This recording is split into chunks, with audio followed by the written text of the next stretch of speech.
안녕하세요. 피카소 마음교육 하은입니다. 내면의 힘으로 문제를 해결하는 새로운 교육법, 온라인 속 아이들을 오프라인 세상으로 안내할 하은 인문학 병프로 여러분을 초대합니다.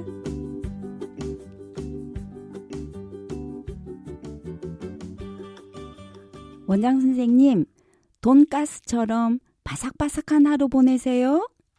와우, 새로운 생각이네요. 그래요, 고마워요. 우리 하은이도 돈가스처럼 바삭바삭한 하루 보내요. 네, 5월이 시작되는 날 아침에 만 5세 아이와 제가 나눈 인사말입니다. 저는 이 상황이 그냥 일상적인 인사말을 주고받았다기보다는 상대방을 마음에 담고 축복해주는 사랑의 나눔이라고 생각합니다. 우리 어른들은 생각할 수 없는 아이의 느낌이죠. 그날 저는 맛있는 돈가스의 바삭바삭거리는 느낌을 생각하면서 미소로 하루를 보냈습니다. 역시 기분은 좋았고요. 인사말에서도 다른 것, 새로운 것을 찾는 것, 이것 또한 아이들에게는 정신의 도전이 아닐까요? 용기죠. 아이들은 이렇게 다양한 생각들을 하면서 자기 인생을 건설하고 만들어가는 것입니다. 그래서 우리가 함부로 대할 수 없는 소중한 존재인 거죠. 오늘의 엄마 어디가? 주제는 조선 왕조의 꿈을 만날 수 있는 경복궁입니다. 여러분, 인간에게 도전 정신이 없다면 어떨까요? 네, 개인이든 사회든 국가든 발전이 있을 수 없겠죠. 하루하루 살면서 도전 정신이 없다면 어제와 똑같은 시간을 보낼 것이고 아무런 발전이나 변화 없이 그저 그렇게 살다 죽을 것입니다. 도전이 없으면 삶의 가치가 없는 것이라고 말할 수 있겠죠? 인류 역사는 늘 도전에 의해 변화해 왔으니까요.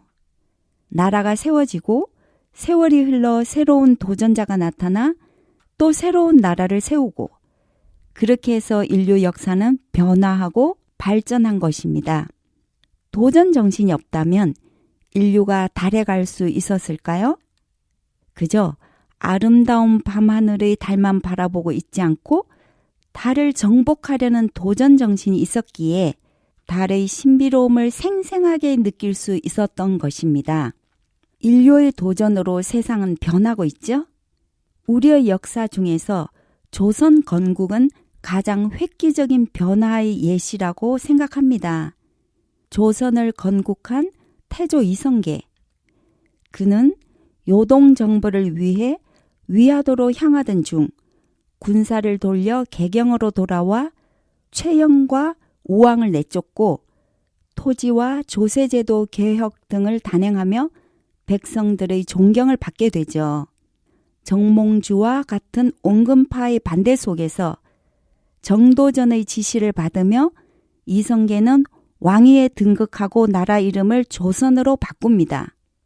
이성계와 정도전이 조선 건국에 맞추어 세운 궁궐이 바로 경복궁인 거죠. 대한민국 수도인 서울, 서울하고도 중심부에는 경복궁이 있습니다. 1392년 조선을 세운 태조 이성계가 한양을 새로운 수도로 정한 후 1395년에 완성한 곳이 바로 경복인데 큰 복을 누리라는 의미를 가진 곳입니다. 경복궁은 1592년에 일어난 임진왜란 때 불에 탔지만 세월이 지나 고종 때인 흥선대원군이 다시 지은 곳이죠. 경복궁은 조선의 으뜸 궁궐의 면모를 되찾지만 일제가 경복궁 건물 대부분을 훼손하고 조선 총독부를 지어 궁궐 자체를 가려버렸었죠. 현재는 모두 복원하여 그 웅장한 모습을 만날 수 있습니다. 여러분, 햇살이 맑은 날 우리의 경복궁을 만나러 가보세요. 조선 왕조의 꿈과 일제에 의해 훼손되었다가 살아난 우리의 역사를 만나보세요. 경복궁 곳곳에 숨어있는 아름다움을 보는 것 또한 우리와 아이들에게 큰 의미가 될 것입니다. 두 번째 장소는 백남준 아트센터 비디오 아트를 느끼다입니다. 인생에는 되감기 버튼이 없다. 백남준 아티스트의 말입니다. 예술의 형식에는 한계가 없습니다. 이를 증명한 수많은 예술가들이 있었고 그 중에 탁월한 사람이 한국인 백남준이라고 할 수 있습니다. 백남준은 한국 출신의 비디오 아티스트로서 1960년대 독일에서 아방가르드, 즉 전위주의 작곡가인 존 케이지를 알게 되고 플럭서스 운동의 중심에 있으면서 전위적이고 실험적인 공연과 전시로 센세이션을 일으킨 아티스트입니다. 플럭서스란 급진적 미술운동을 가리키는 말이죠. 그는 비디오 예술의 선구자이며 다양한 매체를 통해 예술에 대한 정의와 표현의 범위를 확대시켜 예술의 역사에 한 획을 그은 것입니다. 백남준은 TV 프로젝트, 퍼포먼스, 설치, 공동작업을 아우르며 다작을 하는 미술가로 유명하며 수많은 작품을 남겼습니다. 어쩌면 난해한 백남준의 작품들이라 할 수 있는데요. 그러나 우리 아이들은 어른들보다 그를 잘 이해할지도 모르겠습니다. 전통적인 예술을 벗어난 비디오 아트의 신세계를 연 그의 작품은 비디오 시대를 사는 아이에게 친근할 것입니다. 특히 그는 텔레비전이라는 매체를 통해 비디오 예술을 일으킨 선구자로서 예술의 정의와 표현의 한계를 넓힌 것이죠.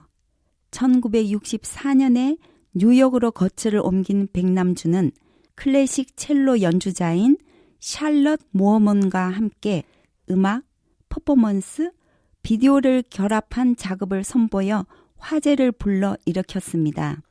1967년에 선보인 오페라 섹스트로니크란 작품이 대표적인데 이 작품에서 모어먼은 상의를 드러낸 채 첼로 연주를 했다고 합니다.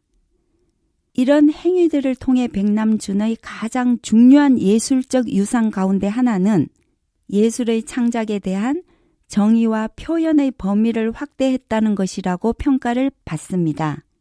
이런 관점에서 백남준 아트센터를 찾아보세요.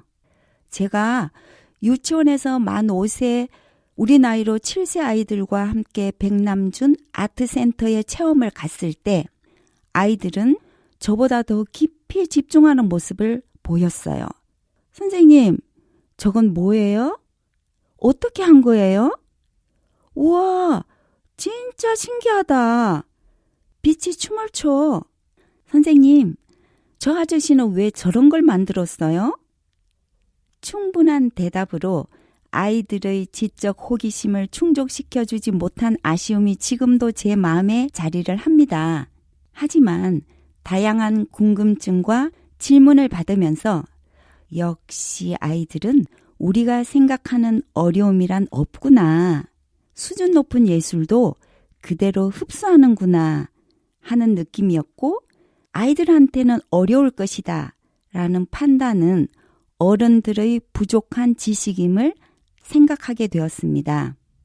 2014년 벨기에 루벤 카톨릭대학 연구팀의 발표에 의하면 예술가들은 뇌의 상층에 자리한 두정엽의 쐐기 전소엽 부위에 여기는 어디냐 하면요. 두정엽의 중심 후 고랑과 두정 후두 고랑의 사이에 있는 부위를 말하는데요. 여기가 두터운 회백질과 백질을 지닌 것으로 조사됐다고 합니다.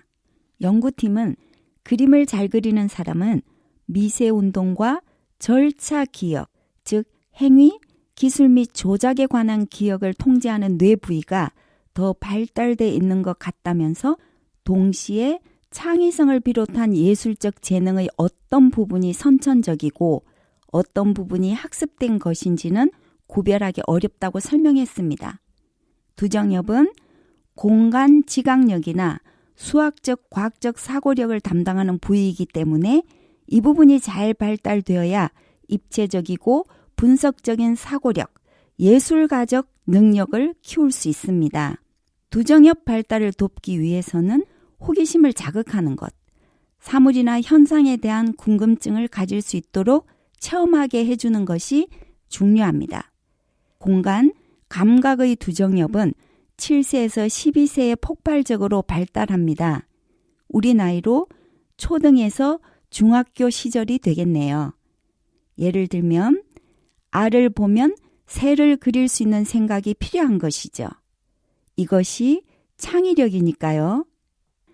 예술품에 대해 부모님께서 모르시면 모르는 대로 다양한 지식과 정보를 알려줄 수 있으시면 있는 대로 아이와 함께 즐겨보세요. 아이에게 새 시대의 예술을 경험하게 하는 멋진 시간이 될 것입니다. 오늘의 엄마 어디 가는 경복궁과 백남준 아트센터였습니다. 아이와 즐거움의 눈맞춤을 하면서 떠나보세요. 경복궁이란 역사와 예술이라는 창의성이 아이의 가치를 만들어 줄 것입니다. 여러분, 오늘도 사랑이 가득한 하루 보내시고요. 고맙습니다.